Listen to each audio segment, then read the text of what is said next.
बिस्मिल्लाहिर्रहमानिर्रहीम, अस्सलाम वालेकुम। हम सैयद तारिक शहर इलाहाबाद से आप देख रहे हैं यूट्यूब चैनल दिस्ट्री का प्रोग्राम मेरी आवाज़ सुनो।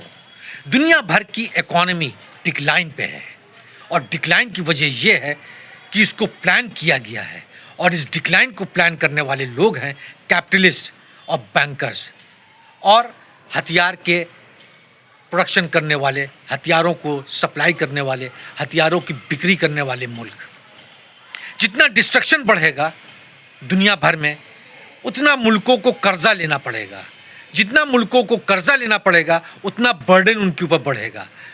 तो ये कैपिटलिस्ट कभी भी किसी भी मुल्क को इस बर्डन से अलग नहीं होने देना चाहते। वो उनके ऊपर एक कर्ज का बोझ लाद कर रखना चाहते हैं ताकि कर्ज के बोझ के तले मुल्क डूबा रहे और उनके मुताबिक हर काम करता रहे और उनके हाथ में सारा बिजनेस आ जाए।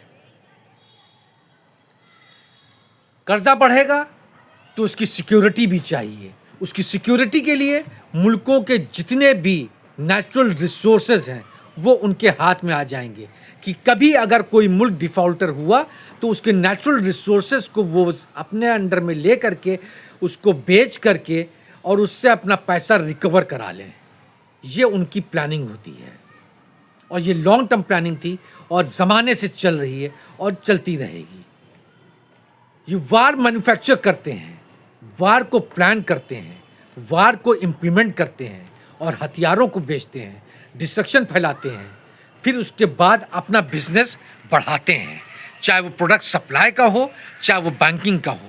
और वो बैंकिंग का बिजनेस इनका मेन होता है ताकि कर्ज बढ़ता रहे बढ़ता रहे बढ़ता रहे और मुल्कों की कमर टूटती रहे। मौजूदा वक्त में हिंदुस्तान की इकॉनमी भी डिक्लाइन पे है। हिंदुस्तान की आबादी 147 करोड़ हो गई है, मगर जो स्पीडी रिकवरी होनी चाहिए थी इकॉनमी की वो नहीं हो पा रही है और ना वो हो पाएगी। जब ग्लोबल इकॉनमी डिक्लाइन पे होगी तो नेशन की इकॉनमी भी डिक्लाइन पे होगी। अगर 1% ग्लोबल इकॉनमी डिक्लाइन करेगी तो दूसरे नेशंस की इकॉनमी अपने एक्सपोजर के हिसाब से 4 से 8% के बीच में डिक्लाइन कर जाएंगी और ये डिक्लाइन एक बहुत बड़ा गैप पैदा कर देते हैं और इसमें इकॉनमी कोलैप्स कर जाती हैं, बेरोज़गारी बढ़ जाती है, जो मौजूदा वक्त में हिंदुस्तान में है। भक्तों को, चाहे कांग्रेस भक्त हो चाहे बीजेपी का भक्त हो, उनको सोचना चाहिए कि इकॉनमी डिक्लाइन जो होती है और इकोनॉमिक पॉलिसी दो अलग चीज़ होती है। अगर हमारे हिंदुस्तान की इकोनॉमिक पॉलिसी 1947 के वक्त से जो है वही ऐसी है जिसकी वजह से आज हम सबको मुसीबत उठानी पड़ रही है। हिंदुस्तान ने मिक्स इकोनॉमी स्ट्रक्चर अपनाया, socialistic pattern of mix economy ये था। बाद में कैपिटलिज्म की तरफ बढ़े, लिबरलाइजेशन और ग्लोबलाइजेशन पे आए, मगर इससे कोई फ़ायदा नहीं हुआ। वजह क्या है कि हमारा इंपोर्ट कम है, ज़्यादा है और एक्सपोर्ट कम है। हम इंपोर्ट बेस इकोनॉमी रहे, एक्सपोर्ट बेस इकोनॉमिक पॉलिसी हमारी कभी नहीं रही। 1947 से आज तक अगर डेटा उठा के आप देखेंगे तो सिर्फ इंपोर्ट ज़्यादा हुआ है, एक्सपोर्ट कम हुआ है। और हिंदुस्तान जो कुछ एक्सपोर्ट करता भी है तो उसका 70% से ज़्यादा हिस्सा रॉ मटेरियल्स होता है और उसके बाद जो चीज़ होती है वो होती है सेमी फिनिश प्रोडक्ट, जो दुबई और छोटे मुल्कों में जाती है जहां उसको रीअसेंबल करते हैं। और ये भी करने की वजह सिर्फ ये है कि जो सेमी फिनिश प्रोडक्ट जाता है उस पर टैक्स की छूट होती है और उस टैक्स को एडवांटेज लेने के लिए हिंदुस्तान के ट्रेडर्स दुबई में इधर उधर छोटे मुल्कों में मुस्लिम ममालिक में रह करके उसका फ़ायदा उठाते हैं। हिंदुस्तान को बैलेंस में लाने के लिए, थोड़ा रोज़गार बढ़ाने के लिए, अफरा तफरी जो बेरोज़गारी की उसको ख़त्म करने के लिए, उसको कंट्रोल करने के लिए गवर्नमेंट ऑफ इंडिया को, मोदी जी को फौरी तौर पे हिंदुस्तान की सारी नदियों को जोड़ने का प्रोजेक्ट अपनाना चाहिए। क्योंकि दुनिया के सभी ममालिक जब इकॉनमी डिक्लाइन होती है तो उनका पेट प्रोजेक्ट जो होता है वो इंफ्रास्ट्रक्चर होता है। इंफ्रास्ट्रक्चर जो है लार्ज स्केल जॉब को पैदा करता है, रूरल जॉब को, और उसके साथ अच्छी खासी इंडस्ट्री भी शामिल हो जाती है। सीमेंट इंडस्ट्री है, आयरन इंडस्ट्री है, ब्रिक है, ये तमाम चीज़ें शामिल हो जाती हैं। तो उससे क्या होता है कि रोज़गार गांव के एरिए में, रूरल एरिए में होता है और लोगों में शॉर्टेज नहीं होती है। अगर शॉर्टेज हुई भी तो भी हैंड टू माउथ रहते हैं और उनकी ज़िंदगी धीरे धीरे गुजर बसर होती रहती है। अब इसके लिए लार्ज स्केल पे पैसे की ज़रूरत पड़ेगी।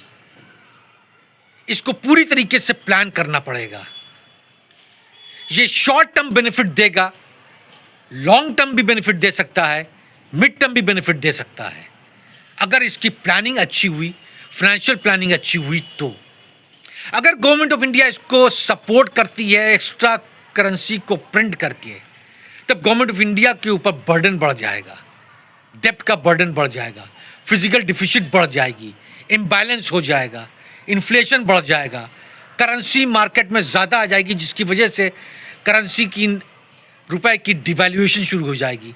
रुपए की डिवैल्यूएशन की वजह से इंपोर्ट जो है महंगा हो जाएगा। तो ये तमाम चीज़ें देखनी होंगी। इन्वायरमेंटल डैमेज को देखना होगा।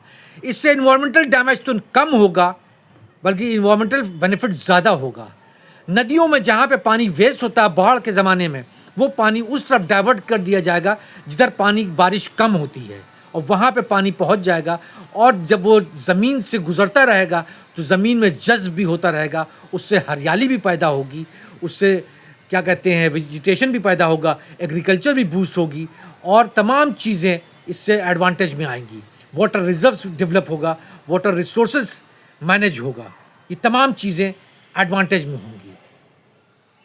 इसकी प्लानिंग में फिजिकल डिफिसिट से बचने के लिए गवर्नमेंट ऑफ इंडिया को चाहिए कि इसके रिस्क फैक्टर को मिटिगेट करने के लिए प्राइवेट एंड पब्लिक पार्टिसिपेशन को अपनाए, अपना भी फंड लगाए और प्राइवेट फंड भी लगाए। प्राइवेट एजेंसीज हो चाहे वो गवर्नमेंट की एजेंसीज हो, वो मार्केट से शेयर बॉन्ड डिबेंचर्स के ज़रिए, long term shares bond debentures है, आपका डीप डिस्काउंट बॉन्ड्स है, इस तरीके के बॉन्ड्स को इशू करके मार्केट से पैसा ले और उस पैसे को लगाए और तमाम चीज़ों को देखे, करप्शन को कंट्रोल करे, बाबूगिरी को कंट्रोल करे। इन तमाम चीज़ों को जब कंट्रोल करेगी तो ये नदियों को जोड़ने का प्रोजेक्ट बहुत बेहतर प्रोजेक्ट साबित होगा। मौजूदा वक्त में इकॉनमी को, रूरल इकॉनमी को बैलेंस करने के लिए, सपोर्ट करने के लिए और इकॉनमिक को ग्रो करने के लिए, क्योंकि जितना पानी रिसोर्सेज बढ़ेगा उतना खेती भी बढ़ेगी, जितना खेती बढ़ेगी उतना प्रोडक्शन बढ़ेगा, जितना प्रोडक्शन बढ़ेगा तो खाने पीने की चीज़ का सामान जो है वो सस्ता होगा, उससे पब्लिक को फ़ायदा होगा और एक्सेस में जो चीज़ होगी वो एक्सपोर्ट होगा। गवर्नमेंट ऑफ इंडिया ने जो 1947 से पॉलिसी अपनाई थी वो अपनाई थी इंपोर्ट बेस, और जिसकी वजह से हमारा प्रोडक्शन बेस नहीं इस्टेब्लिश हो सका।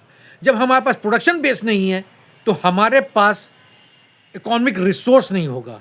जब प्रोडक्शन बेस होता है यानी एक्सपोर्ट ओरिएंटेड इकोनॉमी होती है तो हमारे प्रोडक्ट की डिमांड बाहर होगी, हमारे प्रोडक्ट की डिमांड बाहर होगी तो प्रोडक्शन बढ़ेगा, कारखाने बढ़ेंगे, कारखाने बढ़ेंगे तो रोज़गार बढ़ेगा, रोज़गार बढ़ेगा तो अर्निंग होगी, जब अर्निंग होगी तो एक्सपेंडिचर भी बढ़ेगा, सेविंग भी बढ़ेगी, एक्सपेंडिचर बढ़ेगा तो फिर डिमांड बढ़ेगी, डिमांड बढ़ेगी तो प्रोडक्शन बढ़ेगा, प्रोडक्शन बढ़ेगा तो जाहिर सी बात है फिर उसके लिए एक्सपेंशन होगा, एक्सपेंशन होगा तो फ़ायदा होगा, फिर रोज़गार बढ़ेगा। तो ये एक साइकिल बन जाती है और ये चीज़ कांग्रेस ने नहीं अपनाई और वही चीज़ बीजेपी ने फॉलो की। अगर गवर्नमेंट ऑफ इंडिया को संभालना है अपने नेशन को तो इंपोर्ट बेस से एक्सपोर्ट बेस इकोनॉमी पे आना होगा, और एक्सपोर्ट बेस आने के लिए कॉम्पिटिटिव होना पड़ेगा, और कॉम्पिटिटिव होने के लिए अपने अंदर इफ़िशिएंसी पैदा करनी पड़ेगी, इफ़ेक्टिवनेस पैदा करनी पड़ेगी और क्वालिटी को मेंटेन करना पड़ेगा। ग्लोबल स्टैंडर्ड पे हिंदुस्तान का प्रोडक्ट जो है सब स्टैंडर्ड होता है। सिर्फ गरीब मुल्क हिंदुस्तान के प्रोडक्ट को ख़रीदते हैं और कोई अमीर मुल्क नहीं ख़रीदता है। यहाँ तक कि रशिया से हमारा इंपोर्ट ज़्यादा है और हमारी गवर्नमेंट ने उससे एक्सपोर्ट के लिए रिक्वेस्ट किया तो वहाँ से सीधा साधा जवाब आ गया कि आपका प्रोडक्ट सी ग्रेड का है और आपके प्रोडक्ट से कहीं ज़्यादा बेहतर प्रोडक्ट हमें आपसे सस्ते दाम पे मिलता है, तो हम आपका प्रोडक्ट क्यों लेंगे। क्वालिटी भी ख़राब है और कॉस्ट भी ज़्यादा है। तो ये चीज़ गवर्नमेंट ऑफ इंडिया को देखना पड़ेगा। इकॉनमी को पटरी पर लाने के लिए हर हालत में हमें एक्सपोर्ट बेस इकॉनमी बनानी पड़ेगी और एक्सपोर्ट बेस से हमारा प्रोडक्शन बेस बनेगा और इसके लिए क्वालिटी को मेंटेन करना ज़रूरी है। शुक्रिया।